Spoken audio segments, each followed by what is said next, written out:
What up, everybody? It's Frank Mula, back at it again with another video today. You're watching Level Up, Double Down, where we don't play around unless it's video games. Now, if this video was helpful for you, subscribing to the channel is the best way to support my work and see more content like it. According to YouTube's analytics, 97% of you guys who watch my videos are not even subscribed, which is a sad state of affairs. The more subs I can get, the more YouTube's algorithm can boost my content to reach more like-minded people, which in turn helps the channel grow and allows me to create more and better content for you guys. So consider doing me a solid. That's all I ask, and I hope I can earn your support today. And if you're already subscribed, then I want to express my deepest appreciation for your gesture. So with that out the way, let's go ahead and get things started. Now, before we begin, I wanted to let you guys know I made it a point to drop a new video today while I had some time on my hands, just to get the message out before it's too late, since there's been a lot going on behind the scenes in my personal life that's been taking up more time than I expected. So forgive me for coming off as pressed for time, but I'm trying to release videos on a more consistent basis.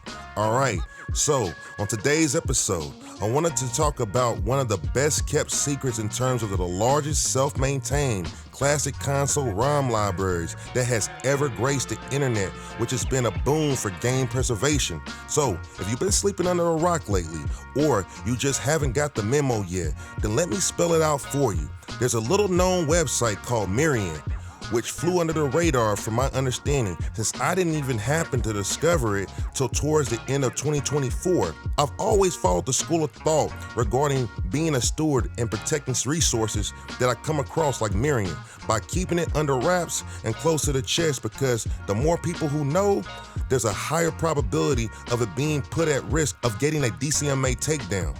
With that being said, the cat's out of the bag, and I'm pretty sure a whole lot more people know about Myrient now than they did before the end of February. So you might be asking yourself, what makes Myrient so special? Glad that you asked. Let's take a tour of Myrient so you can experience what it's like for yourself too.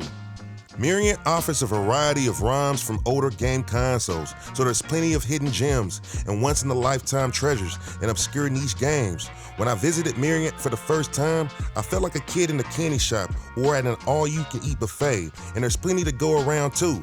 So the bad news is this: Myrient was shut down on March 31st, 2026, so we have to download all the content we consider important for our own collection, and it's a shame that the price of high-capacity storage, such as hard drives, has gone up due to the current DRAM shortage. And to add insult to injury, spoiler alert, that's one of the primary reasons for this site getting shut down. So if you haven't seen my video regarding the effects of the DRAM shortage resulting in the current market conditions, where there's been egregious price hikes across the board for the majority of electronics we use daily, then check it out right at the top. Speaking of which, according to the release statement from the Myrient webmaster on their Discord, it states the following: "Hello everyone. I have decided to shut down Myrient on the 31st March 2026. Until then, the site will continue to remain available in its current state. Please download any content you find important, as you have around 1 month to do so. There are several reasons for the closure: insufficient funding. As traffic continued to increase last year, the amount of funding from donations remained the same. I have been paying more than $6,000 out of pocket every month in order to cover the difference, which is not sustainable. Paywalled download managers. In the past several months, many specialized download managers were created that completely bypass the site, donation messages, and download protections. Some of these download managers lock certain features behind a paywall that require users to pay in order to gain access. The use of Myrient for commercial, for-profit purposes has always been strictly forbidden. Such egregious and abusive usage of the site cannot be tolerated anymore." Rising RAM, SSD, and HDD prices. Since last September, RAM, SSD, and HDD prices have surged dramatically and continue to rise due to the ongoing extreme demand for AI data centers. This has caused Myrient's hosting expenses to go up as well. Necessary upgrades to the storage and caching infrastructure only exacerbated the problem. With the large number of servers and the aforementioned existing monthly deficit in excess of $6,000 out of pocket, there is no way to pay for the increased hosting and hardware upgrade costs. there are still many other smaller reasons. I could go on and on about them, but nobody would want to read it. In short, I can no longer afford to run the site. If you have any comments, you can send them to my support at arista.me. I will read all of them and I might respond to a few. Thanks for using Myrient over the years. Shout out to Time Extension since they also reported on the story. I didn't even realize that the site ran on donations, and if you notice, there's no sign of ads anywhere, which I consider a noble cause, but that doesn't help to keep the lights on. And it sucks that they didn't try using crowdsourcing as a potential source of revenue in order to pay for operating costs, which probably could have led to a more favorable outcome. But I get the point because that'll easily make you a target by appearing to be for profit, which has always been the motivating factor for any kind of takedown request. That's how the Yuzu emulator got shot out of orbit, RIP. Not only am I surprised that the reason for Myrient's abrupt departure is due to something as unforeseen as a DRAM shortage caused by the over-the-top demands from AI data centers, but also they were able to fly under the radar for as long as they did because what they were doing was enough to be in the ire of these game publishers like Sony, Microsoft, and especially Nintendo, since they've been on a lawfare streak for almost the past 10 years, all in the name of piracy. I started noticing this trend all the way back after Nintendo released their SNES Classic.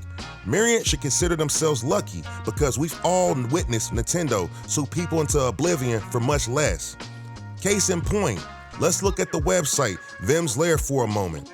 As you can see, their website has been active since 1997, only to become one of Nintendo's victims in 2024. Let me read you the following post made by the site's webmaster, which is dated for May 14, 2024. Sad news tonight. Nintendo of America has requested for 717 games and their images to be removed from the vault. Each download plus its box art and screenshots are no longer available. So for those of you who've been asleep at the wheel and just catching on to Nintendo's underhanded litigation tactics, then I got some more stories from Nintendo's Hall of Fame to share with you. Like I had mentioned earlier, back in 2018, after Nintendo released their SNES Classic, they started issuing DMCA takedowns to websites as well as taking them to court for hosting ROMs featuring their so-called beloved IPs such as Mario, Zelda, Donkey Kong, Star Fox, etc., etc. You get the point. Which caused a chain reaction throughout the whole community, which scared a lot of websites to the point where they took action and removed any content that was related to Nintendo's first-party IPs. While we're at it, let me show you a few examples. What bothers me more about Nintendo's obsession to go after anyone who happens to host a website dedicated to sharing ROMs or even showcasing artwork and memorabilia that uses the likeness of any first-party characters in their games is that they're just loyal fans who are doing their part to preserve Nintendo's portfolio that they seem to have forgotten about, while at the same time mischaracterizing these website owners as thieves using the false narrative that they're pirating content. Nintendo doesn't even care enough to preserve their own games, so they'll eventually get lost to time. Case in point, here's a Eurogamer article from 2017 alleging Nintendo of using ROMs from the internet for their bundled games included in their NES Classic. You're probably wondering to yourself, why am I bringing all this stuff up? Well, I'm glad you asked, and the simple answer is game preservation.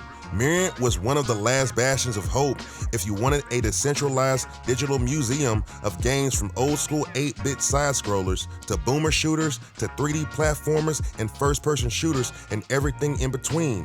With all the doom and gloom I've been talking about throughout this whole video, here's some good news though. 100% of the whole ROM library on Myrient has been backed up. Take a look at this report, which comes courtesy of Time Extension. Shout out to the Minerva Archive and people from the community who took the initiative and matters into their own hands by doing what they could to preserve however much data there was in the name of preservation, which happened to be a total of 390 terabytes. Now that's what I call dedication. However, the question I have is this: when will those members of the community who were able to procure the vast amount of data from Myrient's ROM library plan to deploy it for the masses to consume? Currently, the Minerva archive is offline, so rather than taking any chances, what I would suggest is for you to go ahead and download as much as you can. But if storage is scarce for your situation, then just grab what you want to keep while there's still time, because at the end of the month, when March 31st comes around the corner, you're going to be shit out of luck at that point, and the Myrient site as we know it will be no more. So, as I wrap up this video, feel free to let me know in the comments, what were your thoughts about the presentation I gave? If you're interested in this type of content as it relates to game preservation or game ROM libraries in general, hit the subscribe button down below and click the bell icon to turn on all your notifications so you don't miss a thing. And also, if you made it this far into the video, I want to sincerely thank you for watching. So until next time, like, comment, subscribe, and share. Again, this is Frank Mula signing out. Holla at me.